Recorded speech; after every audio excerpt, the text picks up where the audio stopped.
일반인들도 이제 많이 해당이 되는 음. 증여세 세무조사에 대해서 좀 문의를 드리려고 하는데요. 네. 어떤 분들은 뭐 5년까지는만 나온다, 10년까지 나온다, 뭐 이런 음. 얘기들을 하는데, 네. 뭐 좀 정확하게 좀 안내를 좀 필요로 합니다. 아, 네네. 네.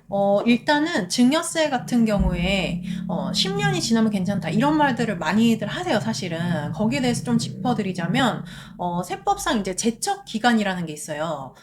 세금을 부과할 수 있는 기간이다 이렇게 이해를 하시면 되는데 이 제척 기간이 증여세 같은 경우에는 일반적인 경우에는 10년이 맞습니다. 맞지만 사기 기타 부정한 행위라고 표현을 하는데요. 세법상 이 사기 기타 부정한 행위에 해당하는 경우에는 10년이 아닌 15년이 되는 상황이 됩니다. 그러다 보면 과거에 세금을 내지 않았던 증여세 이런 부분들에 대해서 길게는 15년 전의 것에 대해서도 세금을 부과할 수 있다라고 보셔야 됩니다.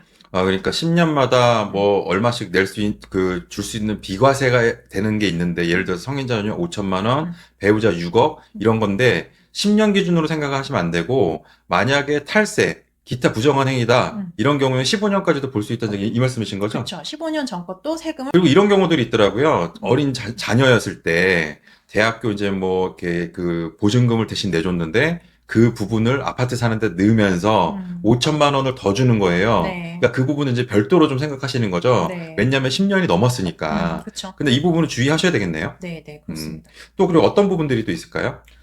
사실 증여로 인해서 문제가 되는 경우라고 한다 그러면 실질적으로 뭐 현금 증여한 부분에 대해서 문제가 생기실 수 있는 게 첫 번째일 거고요.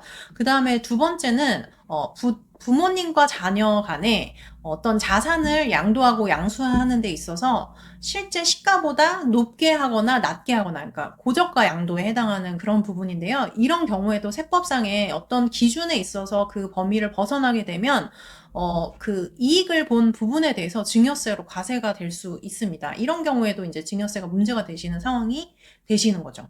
그리고 가장 이제 증여세 조사 중에서 흔하게 발생하는 부분이 자금 출처 조사예요. 자금 출처 조사는 말 그대로 이제 자금에 대한 출처가 어디서 발생했는가를 조사하는 조사인데 어떤 자산을 취득했다거나 그런 상황이 생기셨을 때 소비 지출이나 신고된 소득 이런 부분들을 종합적으로 판단했을 때 어떤 신고된 소득에 미달하는 금액이 크거나 그런 부분 때문에 누군가에게서 이제 증여를 받았다거나 그런 부분까지 혐의가 있다고 한다 그러면 이제 자금 출처 조사로 선정돼서 조사를 받는 상황이 생기실 수 있습니다.